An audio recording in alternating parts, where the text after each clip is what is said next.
الحمد لله نحمده ونستعينه ونستغفره ونؤمن به ونتوكل عليه ونعوذ بالله من شرور أنفسنا ومن سيئات أعمالنا من يهده الله فلا مضل له ومن يضلله فلا هادي له ونشهد أن لا إله إلا الله وحده لا شريك له ونشهد أن محمدا عبده ورسوله أما بعد فأعوذ بالله من الشيطان الرجيم بسم الله الرحمن الرحيم وَقُلْ عِبَادِي يَقُولُ الَّتِي هِيَ أَحْسَنُ إِنَّ الشَّيْطَانَ يَنزَغُ بَيْنَهُمْ إِنَّ الشَّيْطَانَ كَانَ لِلْإِنسَانِ عَدُوًّا مُبِينًا وَرَبُّكُمْ أَعْلَمُ بِكُمْ إِنْ يَشَأْ يَرْحَمْكُمْ أَوْ إِنْ يَشَأْ يُعَذِّبْكُمْ وَمَا أَرْسَلْنَاكَ عَلَيْهِمْ وَكِيلًا صدق الله مولانا العظيم اللهم صل على سيدنا مولانا محمد وبارك وسلم عليه صلاة سلاما كثيرا كثيرا قابل عزت قابل احترام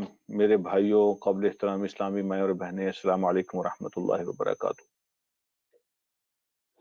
آج سورہ بنی اسرائیل کی آیت نمبر 53 یہاں سے ہمارے سبق کا آغاز ہوتا ہے۔ جیسا میں ہر دفعہ عرض کرتا ہوں کہ قرآن کا تو ہر حصہ ہی بہت اہم ہوتا ہے۔ آج کا رکوع جو ہے یہ بھی کچھ بہت اہم گائیڈنس اور رہنمائی اور ہدایات اللہ کی طرف سے مسلم سوسائٹی کو دی جا رہی ہیں۔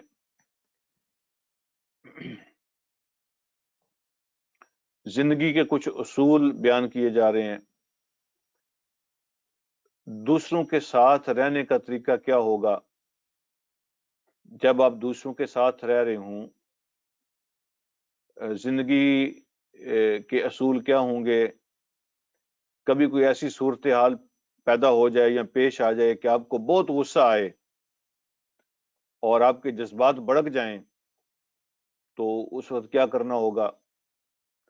اور یہ جو معاملات ہیں یہ کافروں کے ساتھ بھی پیش آ سکتے ہیں، یعنی مسلمان ایک طرف ہوں اور دوسری طرف کافر ہوں، اور اس طرح کے جذباتی معاملات جو ہیں یہ کہ مسلمانوں کے ساتھ بھی پیش آ سکتے ہیں۔